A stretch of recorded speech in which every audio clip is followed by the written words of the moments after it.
ನಮಸ್ಕಾರ ಎಲ್ರಿಗೂ.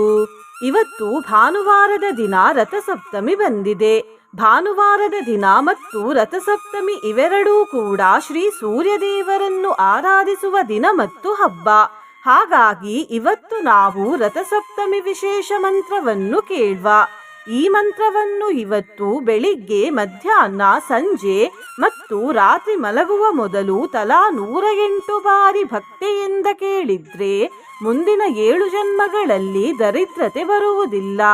7 ರೀತಿಯ ಪಾಪಗಳು ನಾಶವಾಗುತ್ತವೆ, ರೋಗ ನಾಶವಾಗುತ್ತದೆ, ದೀರ್ಘಾಯುಷ್ಯ ದೊರೆಯುತ್ತದೆ, ಕಷ್ಟ ಮತ್ತು ಆಪತ್ತುಗಳು ಹತ್ತಿರವೂ ಬರುವುದಿಲ್ಲ. ಭಕ್ತಿಯಲ್ಲಿ ಇರುವ ಆಸಕ್ತಿ ಇನ್ನೂ ಹೆಚ್ಚಾಗುತ್ತದೆ, ಪುಣ್ಯ ವೃದ್ಧಿಯಾಗುತ್ತದೆ ಮತ್ತು ಮನೆಯಲ್ಲಿ ಧನಧಾನ್ಯ ತುಂಬಿರುತ್ತದೆ. ನಿನ್ನೆ ನಾನು ಕೇಳಿದ ಪ್ರಶ್ನೆ, ಹನುಮಂತ ದೇವರು ಯಾರ ಪುತ್ರರು ಎಂದು.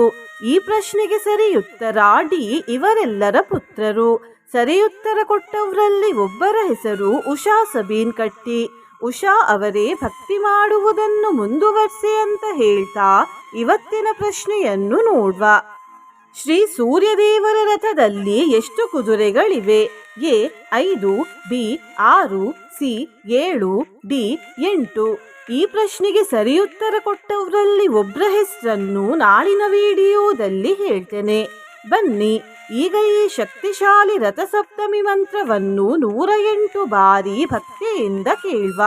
ಅದಕ್ಕಿಂತ ಮುಂಚೆ ಓಂ ಶ್ರೀಂ ಸೂರ್ಯಾಯ ನಮಃ ಎಂದು ಕಮೆಂಟ್ ಮಾಡಿ. ಚಾನಲಿಗೆ ಹೊಸಬ್ರಾಗಿದ್ರೆ ಚಾನಲ್ ಅನ್ನು ಸಬ್ಸ್ಕ್ರೈಬ್ ಮಾಡಿ, ಹತ್ತಿರ ಇರುವ ಬೆಲ್ ಬಟನ್ ಪ್ರೆಸ್ ಮಾಡಿ, ಆಲ್ ಅನ್ನುವ ಆಪ್ಷನ್ ಅನ್ನು ಸಿಲೆಕ್ಟ್ ಮಾಡಿ. ಸಪ್ತ ಸಪ್ತಿ ಸಪ್ತಕಂ ಸದೈವ ಯಃ ಪಠೇ ನರೋ ಭಕ್ತಿಯುಕ್ತ ಚೇತಸಾ ಹೃದಿ ಸ್ಮರನ್ ದಿವಾಕರಂ ಅಜ್ಞಾತಾತಮೋ ವಿನಾಶ್ಯ ತಸ್ಯ ವಾಸರೇಶ್ವರೋ ನೀರುಜಂ ತಥಾ ಚ ತಂ ಕರೋತ್ಯಸೌ ರವಿಃ ಸದಾ. ಸಪ್ತ ಸಪ್ತಿ ಸಪ್ತಕಂ ಸದೈವ ಯಃ ಪಠೇ ನರೋ ಭಕ್ತಿಯುಕ್ತ ಚೇತಸಾ ಹೃದಿ ಸ್ಮರನ್ ದಿವಾಕರಂ ಅಜ್ಞಾತಾತಮೋ ವಿನಾಶ್ಯ ತಸ್ಯ ವಾಸರೇಶ್ವರೋ ನೀರುಜಂ ತಥಾ ಚ ತಂ ಕರೋತ್ಯಸೌ ರವಿಃ ಸದಾ. ಸಪ್ತ ಸಪ್ತಿ ಸಪ್ತಕಂ ಸದೈವ ಯಃ ಪಠೇ ನರೋ ಭಕ್ತಿಯುಕ್ತ ಚೇತಸಾ ಹೃದಿ ಸ್ಮರನ್ ದಿವಾಕರಂ ಅಜ್ಞಾತಾತಮೋ ವಿನಾಶ್ಯ ತಸ್ಯ ವಾಸರೇಶ್ವರೋ ನೀರುಜಂ ತಥಾ ಚ ತಂ ಕರೋತ್ಯಸೌ ರವಿಃ ಸದಾ. ಸಪ್ತ ಸಪ್ತಿ ಸಪ್ತಕಂ ಸದೈವ ಯಃ ಪಠೇ ನರೋ ಭಕ್ತಿಯುಕ್ತ ಚೇತಸಾ ಹೃದಿ ಸ್ಮರನ್ ದಿವಾಕರಂ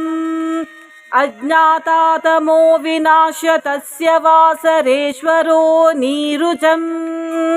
ತಥಾ ಚ ತಂ ಕರೋತ್ಯಸೌ ರವಿಃ ಸದಾ. ಸಪ್ತ ಸಪ್ತಿ ಸಪ್ತಕಂ ಸದೈವ ಯಃ ಪಠೇ ನರೋ ಭಕ್ತಿಯುಕ್ತ ಚೇತಸಾ ಹೃದಿ ಸ್ಮರನ್ ದಿವಾಕರಂ ಅಜ್ಞಾತಾತಮೋ ವಿನಾಶ್ಯ ತಸ್ಯ ವಾಸರೇಶ್ವರೋ ನೀರುಜಂ ತಥಾ ಚ ತಂ ಕರೋತ್ಯಸೌ ರವಿಃ ಸದಾ. ಸಪ್ತ ಸಪ್ತಿ ಸಪ್ತಕಂ ಸದೈವ ಯಃ ಪಠೇ ನರೋ ಭಕ್ತಿಯುಕ್ತ ಚೇತಸಾ ಹೃದಿ ಸ್ಮರನ್ ದಿವಾಕರಂ ಅಜ್ಞಾತಾತಮೋ ವಿನಾಶ್ಯ ತಸ್ಯ ವಾಸರೇಶ್ವರೋ ನೀರುಜಂ ತಥಾ ಚ ತಂ ಕರೋತ್ಯಸೌ ರವಿಃ ಸದಾ. ಸಪ್ತ ಸಪ್ತಿ ಸಪ್ತಕಂ ಸದೈವ ಯಃ ಪಠೇ ನರೋ ಭಕ್ತಿಯುಕ್ತ ಚೇತಸಾ ಹೃದಿ ಸ್ಮರನ್ ದಿವಾಕರಂ ಅಜ್ಞಾತಾತಮೋ ವಿನಾಶ್ಯ ತಸ್ಯ ವಾಸರೇಶ್ವರೋ ನೀರುಜಂ ತಥಾ ಚ ತಂ ಕರೋತ್ಯಸೌ ರವಿಃ ಸದಾ. ಸಪ್ತ ಸಪ್ತಿ ಸಪ್ತಕಂ ಸದೈವ ಯಃ ಪಠೇ ನರೋ ಭಕ್ತಿಯುಕ್ತ ಚೇತಸಾ ಹೃದಿ ಸ್ಮರನ್ ದಿವಾಕರಂ ಅಜ್ಞಾತಾತಮೋ ವಿನಾಶ್ಯ ತಸ್ಯ ವಾಸರೇಶ್ವರೋ ನೀರುಜಂ तथा च तं करोत्यसौ रविः सदा सप्तसप्तिसप्तकं सदैव यः पठे नरो भक्तियुक्तचेतसा हृदि स्मरन् दिवाकरम् अज्ञातातमो विनाश्य तस्य वासरेश्वरो नीरुजम् तथा च तं करोत्यसौ रविः सदा सप्तसप्तिसप्तकं सदैव यः पठे नरो भक्तियुक्तचेतसा हृदि स्मरन् दिवाकरम् अज्ञातातमो विनाश्य तस्य वासरेश्वरो नीरुजम् तथा च तं करोत्यसौ रविः सदा सप्तसप्तिसप्तकं सदैव यः पठे नरो भक्तियुक्तचेतसा हृदि स्मरन् दिवाकरम् अज्ञातातमो विनाश्य तस्य वासरेश्वरो नीरुजम् तथा च तं करोत्यसौ रविः सदा सप्तसप्तिसप्तकं सदैव यः पठे नरो भक्तियुक्तचेतसा हृदि स्मरन् दिवाकरम् अज्ञातातमो विनाश्य तस्य वासरेश्वरो नीरुजम् तथा च तं करोत्यसौ रविः सदा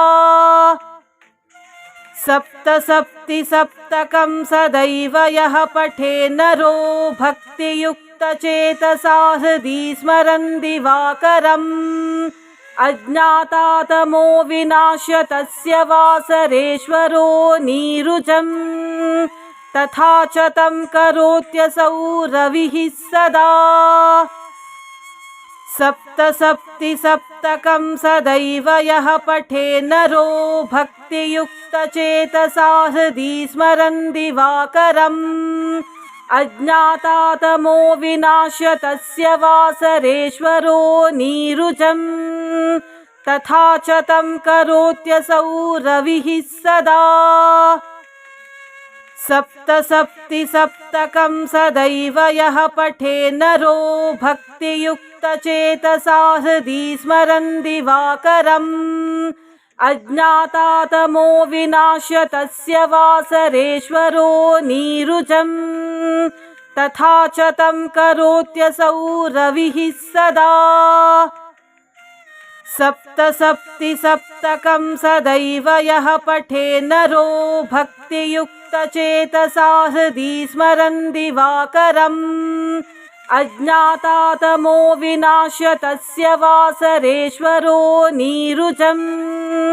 तथा च तं करोत्यसौ रविः सदा सप्तसप्तिसप्तकं सदैव यः पठे नरो भक्तियुक्तचेतसा हृदि स्मरन् दिवाकरम् अज्ञातातमो विनाश्य तस्य वासरेश्वरो नीरुजम् तथा च तं करोत्यसौ रविः सदा सप्तसप्तिसप्तकं सदैव यः पठे नरो भक्तियुक्तचेतसा हृदि स्मरन् दिवाकरम् अज्ञातातमो विनाश्य तस्य वासरेश्वरो नीरुजम् तथा च तं करोत्यसौ रविः सदा सप्तसप्तिसप्तकं सदैव यः पठे नरो भक्तियुक्तचेतसा हृदि स्मरन् दिवाकरम् अज्ञातातमो विनाश्य तस्य वासरेश्वरो नीरुजम् तथा च तं करोत्यसौ रविः सदा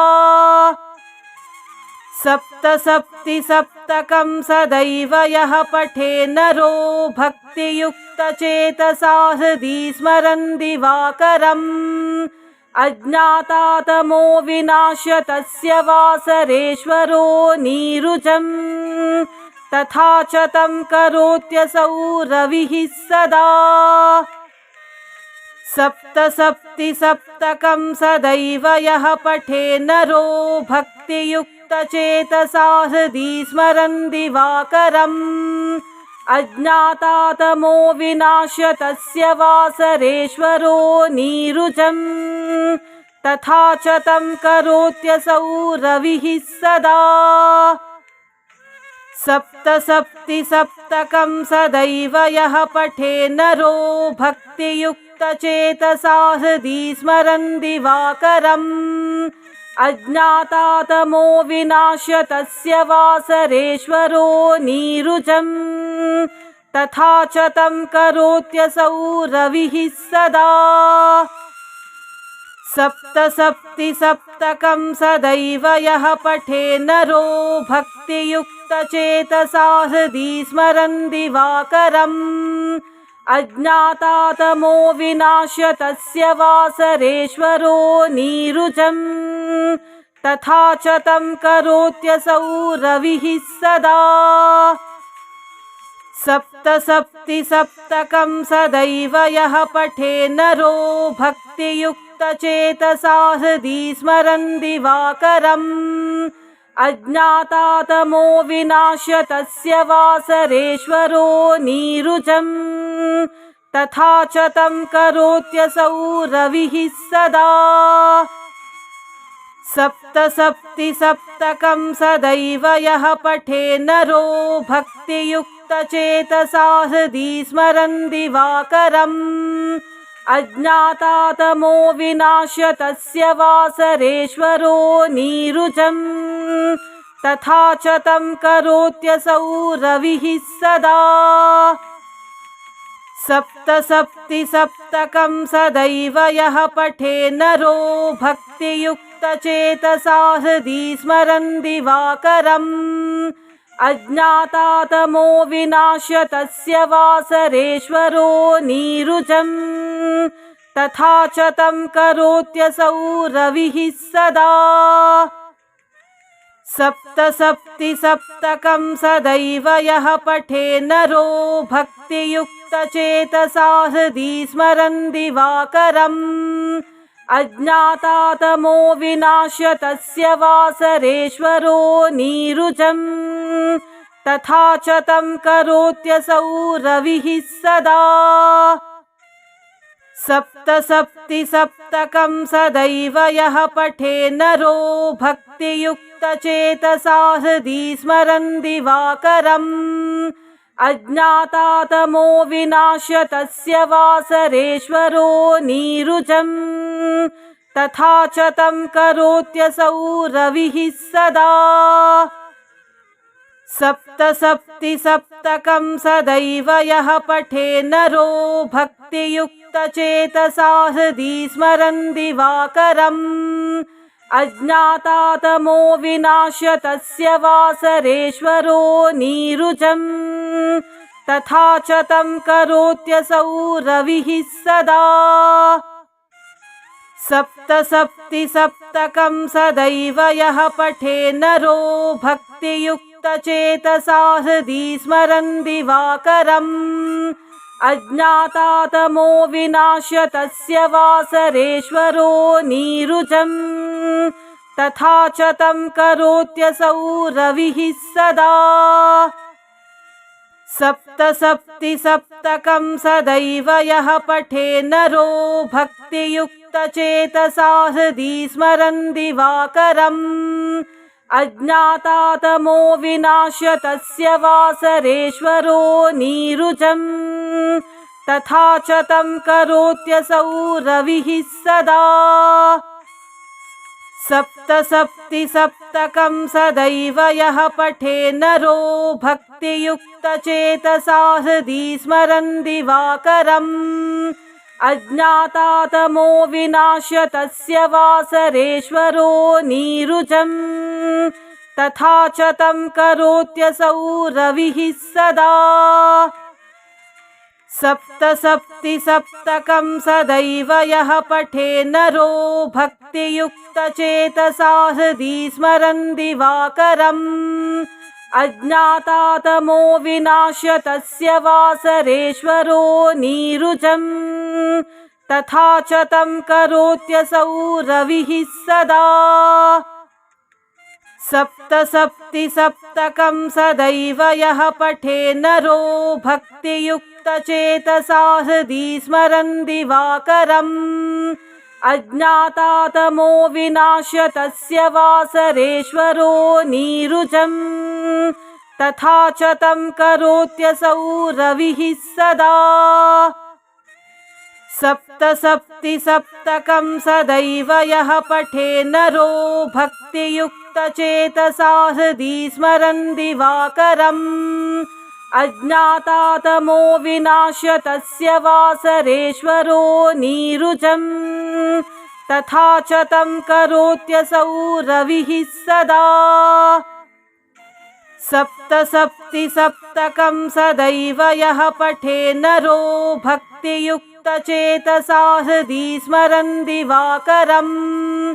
अज्ञातातमो विनाश्य तस्य वासरेश्वरो नीरुजम् तथा च तं करोत्यसौ रविः सदा सप्तसप्तिसप्तकं सदैव यः पठे नरो भक्तियुक्तचेतसा हृदि स्मरन् दिवाकरम् अज्ञातातमो विनाश्य तस्य वासरेश्वरो नीरुजम् तथा च तं करोत्यसौ रविः सदा सप्तसप्तिसप्तकं सदैव यः पठे नरो भक्तियुक्तचेतसा हृदि स्मरन् दिवाकरम् अज्ञातातमो विनाश्य तस्य वासरेश्वरो नीरुजम् तथा च तं करोत्यसौ रविः सदा सप्तसप्तिसप्तकं सदैव यः पठे नरो भक्तियुक्तचेतसा हृदि स्मरन् दिवाकरम्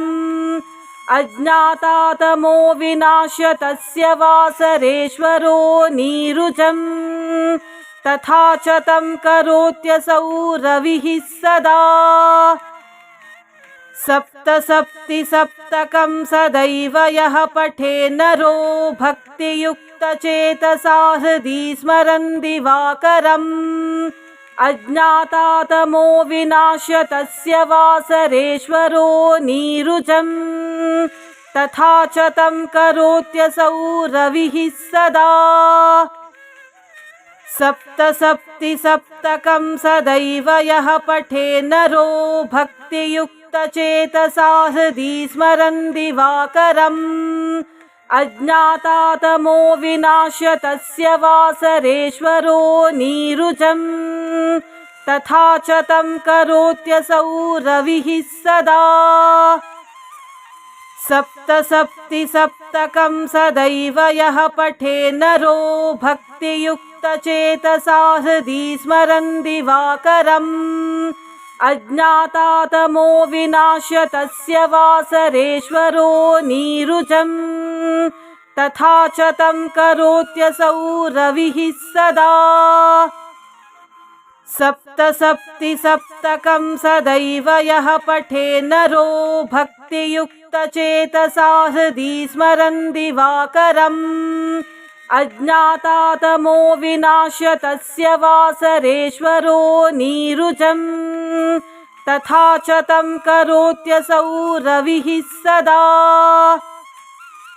सप्तसप्तिसप्तकं सदैव यः पठे नरो भक्तियुक्तचेतसा हृदि स्मरन् दिवाकरम् अज्ञातातमो विनाश्य तस्य वासरेश्वरो नीरुजम् तथा च तं करोत्यसौ रविः सदा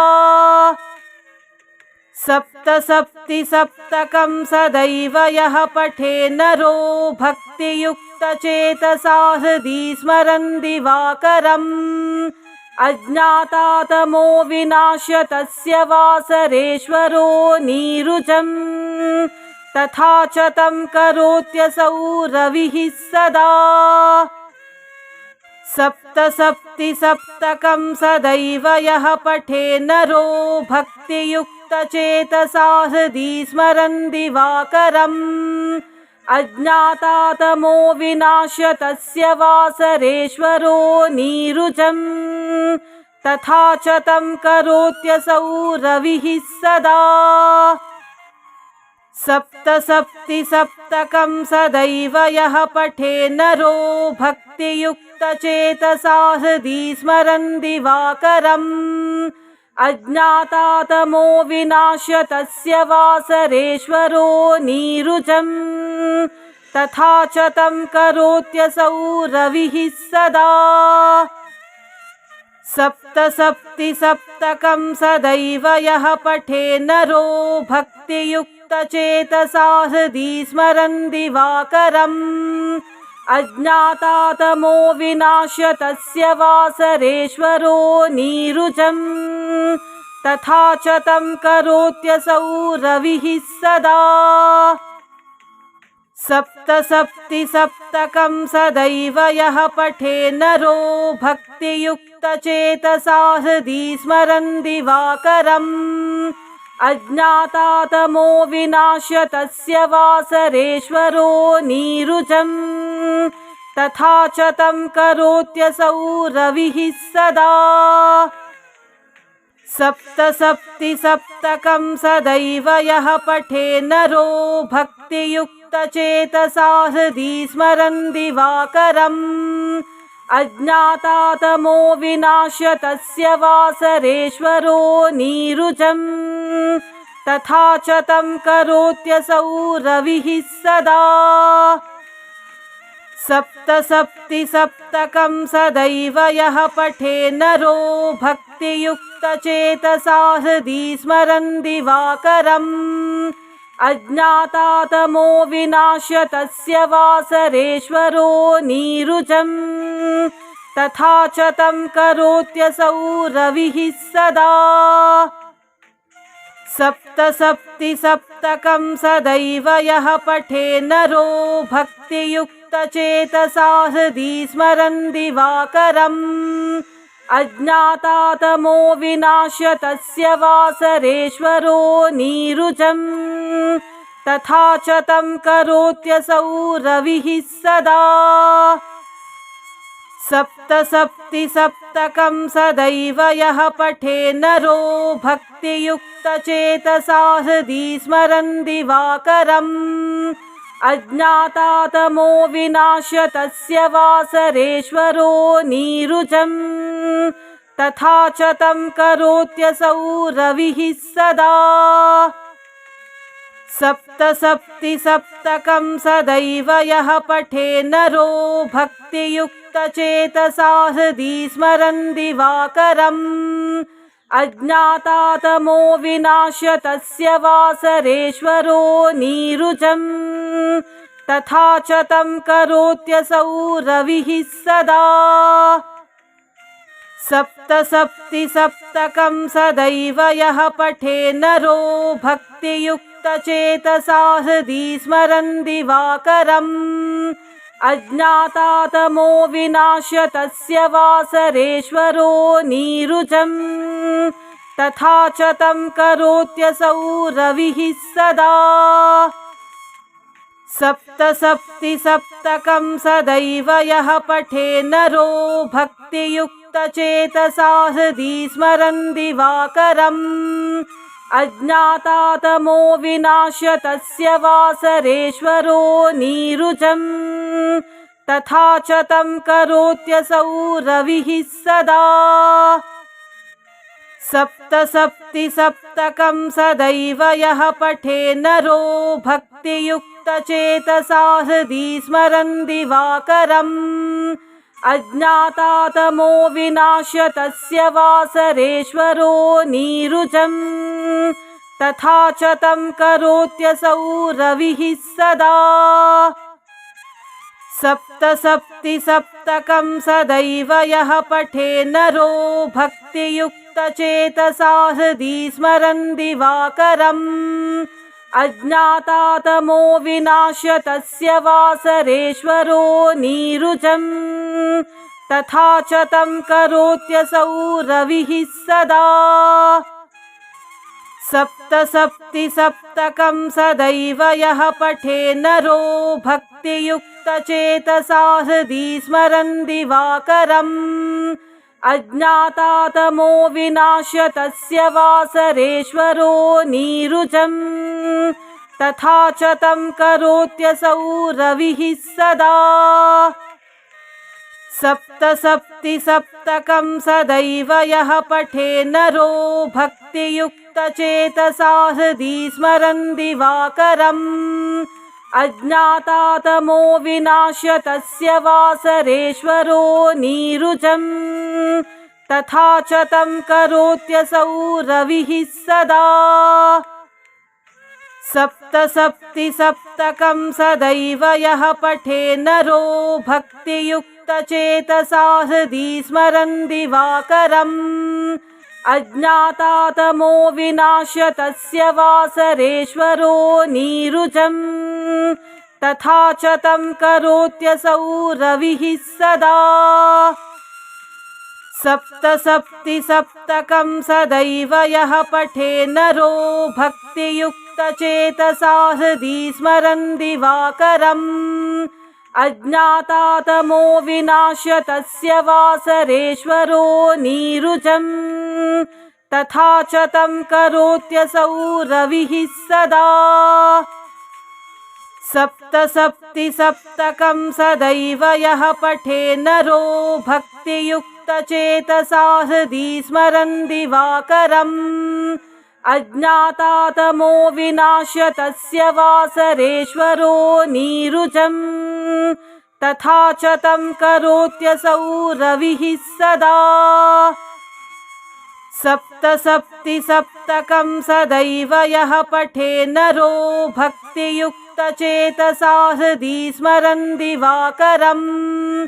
अज्ञातातमो विनाश्य तस्य वासरेश्वरो नीरुजम् तथा च तं करोत्यसौ रविः सदा सप्तसप्तिसप्तकं सदैव यः पठे नरो भक्तियुक्तचेतसा हृदि स्मरन् दिवाकरम् अज्ञातातमो विनाश्य तस्य वासरेश्वरो नीरुजम् तथा च तं करोत्यसौ रविः सदा सप्तसप्तिसप्तकं सदैव यः पठे नरो भक्तियुक्तचेतसा हृदि स्मरन् दिवाकरम् अज्ञातातमो विनाश्य तस्य वासरेश्वरो नीरुजम् तथा च तं करोत्यसौ रविः सदा सप्तसप्तिसप्तकं सदैव यः पठे नरो भक्तियुक्तचेतसा हृदि स्मरन् दिवाकरम् अज्ञातातमो विनाश्य तस्य वासरेश्वरो नीरुजम् तथा च तं करोत्यसौ रविः सदा सप्तसप्तिसप्तकं सदैव यः पठे नरो भक्तियुक्तचेतसा हृदि स्मरन् दिवाकरम् अज्ञातातमो विनाश्य तस्य वासरेश्वरो नीरुजम् तथा च तं करोत्यसौ रविः सदा सप्तसप्तिसप्तकं सदैव यः पठे नरो भक्तियुक्तचेतसा हृदि स्मरन् दिवाकरम् अज्ञातातमो विनाश्य तस्य वासरेश्वरो नीरुजम् तथा च तं करोत्यसौ रविः सदा सप्तसप्तिसप्तकं सदैव यः पठे नरो भक्तियुक्तचेतसा हृदि स्मरन् दिवाकरम् अज्ञातातमो विनाश्य तस्य वासरेश्वरो नीरुजम् तथा च तं करोत्यसौ रविः सदा सप्तसप्तिसप्तकं सदैव यः पठे नरो भक्तियुक्तचेतसा हृदि स्मरन् दिवाकरम् अज्ञातातमो विनाश्य तस्य वासरेश्वरो नीरुजम् तथा च तं करोत्यसौ रविः सदा सप्तसप्तिसप्तकं सदैव यः पठे नरो भक्तियुक्तचेतसा हृदि स्मरन् दिवाकरम् अज्ञातातमो विनाश्य तस्य वासरेश्वरो नीरुजम् तथा च तं करोत्यसौ रविः सदा सप्तसप्तिसप्तकं सदैव यः पठे नरो भक्तियुक्तचेतसा हृदि स्मरन् दिवाकरम् अज्ञातातमो विनाश्य तस्य वासरेश्वरो नीरुजम् तथा च तं करोत्यसौ रविः सदा सप्तसप्तिसप्तकं सदैव यः पठे नरो भक्तियुक्तचेतसा हृदि स्मरन् दिवाकरम् अज्ञातातमो विनाश्य तस्य वासरेश्वरो नीरुजम् तथा च तं करोत्यसौ रविः सदा सप्तसप्तिसप्तकं सदैव यः पठे नरो भक्तियुक्तचेतसा हृदि स्मरन् दिवाकरम् अज्ञातातमो विनाश्य तस्य वासरेश्वरो नीरुजम् तथा च तं करोत्यसौ रविः सदा सप्तसप्तिसप्तकं सदैव यः पठे नरो भक्तियुक्तचेतसा हृदि स्मरन् दिवाकरम् अज्ञातातमो विनाश्य तस्य वासरेश्वरो नीरुजम् तथा च तं करोत्यसौ रविः सदा सप्तसप्तिसप्तकं सदैव यः पठे नरो भक्तियुक्तचेतसा हृदि स्मरन् दिवाकरम्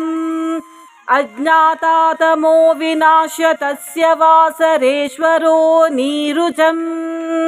तथा च तं करोत्यसौ रविः सदा सप्तसप्तिसप्तकं सदैव यः पठे नरो भक्तियुक्तचेतसा हृदि स्मरन् दिवाकरम् अज्ञातातमो विनाश्य तस्य वासरेश्वरो नीरुजम् तथा च तं करोत्यसौ रविः सदा सप्तसप्तिसप्तकं सदैव यः पठे नरो भक्तियुक्तचेतसा हृदि स्मरन् दिवाकरम् अज्ञातातमो विनाश्य तस्य वासरेश्वरो नीरुजम् तथा च तं करोत्यसौ रविः सदा सप्तसप्तिसप्तकं सदैव यः पठे नरो भक्तियुक्तचेतसा हृदि स्मरन् दिवाकरम् अज्ञातातमो विनाश्य तस्य वासरेश्वरो नीरुजम् तथा च तं करोत्यसौ रविः सदा सप्तसप्तिसप्तकं सदैव यः पठे नरो भक्तियुक्तचेतसा हृदि स्मरन् दिवाकरम् अज्ञातातमो विनाश्य तस्य वासरेश्वरो नीरुजम् तथा च तं करोत्यसौ रविः सदा सप्तसप्तिसप्तकं सदैव यः पठे नरो भक्तियुक्तचेतसा हृदि स्मरन् दिवाकरम् अज्ञातातमो विनाश्य तस्य वासरेश्वरो नीरुजम् तथा च तं करोत्यसौ रविः सदा सप्तसप्तिसप्तकं सदैव यः पठे नरो भक्तियुक्तचेतसा हृदि स्मरन् दिवाकरम् अज्ञातातमो विनाश्य तस्य वासरेश्वरो नीरुजम् तथा च तं करोत्यसौ रविः सदा सप्तसप्तिसप्तकं सदैव यः पठे नरो भक्तियुक्तचेतसा हृदि स्मरन् दिवाकरम् अज्ञातातमो विनाश्य तस्य वासरेश्वरो नीरुजम् तथा च तं करोत्यसौ रविः सदा। सप्तसप्तिसप्तकं सदैव यः पठे नरो भक्तियुक्तचेतसा हृदि स्मरन् दिवाकरम् अज्ञातातमो विनाश्य तस्य वासरेश्वरो नीरुजम् तथा च तं करोत्यसौ रविः सदा। सप्तसप्तिसप्तकं सदैव यः पठे नरो भक्तियुक्तचेतसा हृदि स्मरन् दिवाकरम् अज्ञातातमो विनाश्य तस्य वासरेश्वरो नीरुजम् तथा च तं करोत्यसौ रविः सदा। सप्तसप्तिसप्तकं सदैव यः पठे नरो भक्तियुक्तचेतसा हृदि स्मरन् दिवाकरम् अज्ञातातमो विनाश्य तस्य वासरेश्वरो नीरुजम् तथा च तं करोत्यसौ रविः सदा। सप्तसप्तिसप्तकं सदैव यः पठे नरो भक्तियुक्तचेतसा हृदि स्मरन् दिवाकरम् अज्ञातातमो विनाश्य तस्य वासरेश्वरो नीरुजम् तथा च तं करोत्यसौ रविः सदा। सप्तसप्तिसप्तकं सदैव यः पठे नरो भक्तियुक्तचेतसा हृदि स्मरन् दिवाकरम् अज्ञातातमो विनाश्य तस्य वासरेश्वरो नीरुजम् तथा च तं करोत्यसौ रविः सदा। सप्तसप्तिसप्तकं सदैव यः पठे नरो भक्तियुक्तचेतसा हृदि स्मरन् दिवाकरम् अज्ञातातमो विनाश्य तस्य वासरेश्वरो नीरुजम् तथा च तं करोत्यसौ रविः सदा। सप्तसप्तिसप्तकं सदैव यः पठे नरो भक्तियुक्तचेतसा हृदि स्मरन् दिवाकरम् अज्ञातातमो विनाश्य तस्य वासरेश्वरो नीरुजम् तथा च तं करोत्यसौ रविः सदा। सप्तसप्तिसप्तकं सदैव यः पठे नरो भक्तियुक्तचेतसा हृदि स्मरन् दिवाकरम् अज्ञातातमो विनाश्य तस्य वासरेश्वरो नीरुजम्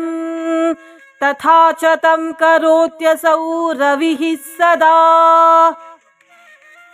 सप्तसप्तिसप्तकं सदैव यः पठे नरो भक्तियुक्तचेतसा हृदि स्मरन् दिवाकरम् अज्ञातातमो विनाश्य तस्य वासरेश्वरो नीरुजम् तथा च तं करोत्यसौ रविः सदा। सप्तसप्तिसप्तकं सदैव यः पठे नरो भक्तियुक्तचेतसा हृदि स्मरन् दिवाकरम् अज्ञातातमो विनाश्य तस्य वासरेश्वरो नीरुजम् तथा च तं करोत्यसौ रविः सदा। सप्तसप्तिसप्तकं सदैव यः पठे नरो भक्तियुक्तचेतसा हृदि स्मरन् दिवाकरम् अज्ञातातमो विनाश्य तस्य वासरेश्वरो नीरुजम् तथा च तं करोत्यसौ रविः सदा। सप्तसप्तिसप्तकं सदैव यः पठे नरो भक्तियुक्तचेतसा हृदि स्मरन् दिवाकरम् अज्ञातातमो विनाश्य तस्य वासरेश्वरो नीरुजम् तथा च तं करोत्यसौ रविः सदा। सप्तसप्तिसप्तकं सदैव यः पठे नरो भक्तियुक्तचेतसा युक्तचेतसा हृदि स्मरन् दिवाकरम् अज्ञातातमो विनाश्य तस्य वासरेश्वरो नीरुजम् तथा च तं करोत्यसौ रविः सदा सप्तसप्तिसप्तकं सदैव यः पठे नरो भक्तियुक्तचेतसा हृदि स्मरन् दिवाकरम् अज्ञातातमो विनाश्य तस्य वासरेश्वरो नीरुजम् तथा च तं करोत्यसौ रविः सदा सप्तसप्तिसप्तकं सदैव यः पठे नरो भक्तियुक्तचेतसा हृदि स्मरन् दिवाकरम् अज्ञातातमो विनाश्य तस्य वासरेश्वरो नीरुजम् तथा च तं करोत्यसौ रविः सदा सप्तसप्तिसप्तकं सदैव यः पठे नरो भक्तियुक्तचेतसा हृदि स्मरन् दिवाकरम् अज्ञातातमो विनाश्य तस्य वासरेश्वरो नीरुजम् तथा च तं करोत्यसौ रविः सदा सप्तसप्तिसप्तकं सदैव यः पठे नरो भक्तियुक्तचेतसा हृदि स्मरन् दिवाकरम् अज्ञातातमो विनाश्य तस्य वासरेश्वरो नीरुजम् तथा च तं करोत्यसौ रविः सदा सप्तसप्तिसप्तकं सदैव यः पठे नरो भक्तियुक्तचेतसा हृदि स्मरन् दिवाकरम् अज्ञातातमो विनाश्य तस्य वासरेश्वरो नीरुजम् तथा च तं करोत्यसौ रविः सदा सप्तसप्तिसप्तकं सदैव यः पठे नरो भक्तियुक्तचेतसा हृदि स्मरन् दिवाकरम् अज्ञातातमो विनाश्य तस्य वासरेश्वरो नीरुजम् तथा च तं करोत्यसौ रविः सदा सप्तसप्तिसप्तकं सदैव यः पठे नरो भक्तियुक्तचेतसा हृदि स्मरन् दिवाकरम् अज्ञातातमो विनाश्य तस्य वासरेश्वरो नीरुजम् तथा च तं करोत्यसौ रविः सदा सप्तसप्तिसप्तकं सदैव यः पठे नरो भक्तियुक्तचेतसा हृदि स्मरन् दिवाकरम् अज्ञातातमो विनाश्य तस्य वासरेश्वरो नीरुजम् तथा च तं करोत्यसौ रविः सदा सप्तसप्तिसप्तकं सदैव यः पठे नरो भक्तियुक्तचेतसा हृदि स्मरन् दिवाकरम् अज्ञातातमो विनाश्य तस्य वासरेश्वरो नीरुजम् तथा च तं करोत्यसौ रविः सदा सप्तसप्तिसप्तकं सदैव यः पठे नरो भक्तियुक्तचेतसा हृदि स्मरन् दिवाकरम् अज्ञातातमो विनाश्य तस्य वासरेश्वरो नीरुजम् तथा च तं करोत्यसौ रविः सदा सप्तसप्तिसप्तकं सदैव यः पठे नरो भक्तियुक्तचेतसा हृदि स्मरन् दिवाकरम् अज्ञातातमो विनाश्य तस्य वासरेश्वरो नीरुजम् तथा च तं करोत्यसौ रविः सदा